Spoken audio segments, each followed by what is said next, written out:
একটা অপশন পেয়ে যাব, অ্যাপ্লাই নামক একটা অপশন পেয়ে যাব। এখানে আমাদেরকে বলতেছে ইউটিউব কমিউনিটি যদি সিস্টেম ভুলের কারণে আমাদের এই সমস্যাটা হয়ে থাকে, সেক্ষেত্রে আমরা এটা এখান থেকে অ্যাপ্লাই করলে তারা এটা যাচাই বাছাই করে দেখবে আমাদের অ্যাকাউন্টের যে ভিডিওটা রয়েছে, ভিডিওটা তারা কি অ্যাক্টিভ করে দিবে কি না।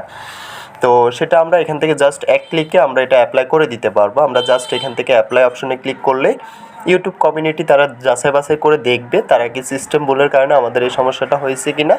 তো সেক্ষেত্রে তারা আমাদের ভিডিওটা আবারও অ্যাক্টিভ করে দিবে। পরবর্তীতেও যদি তারা অ্যাক্টিভ না করে থাকে, সেক্ষেত্রে আমরা আবারও নতুন করে অ্যাপ্লাই করতে পারবো। নতুন করে অ্যাপ্লাই করে আমাদের যে রেভিনিউ অপশনটা রয়েছে সেটা আমরা গ্রিন করে নিতে পারবো। তো এটা মার্চের নতুন আপডেট আসার পর থেকেই এই সমস্যাটা সবার অ্যাকাউন্টে হচ্ছে। আমার অ্যাকাউন্টটাতে গতকালকে রাত্রে এই ওয়ার্নিংটা এসেছে।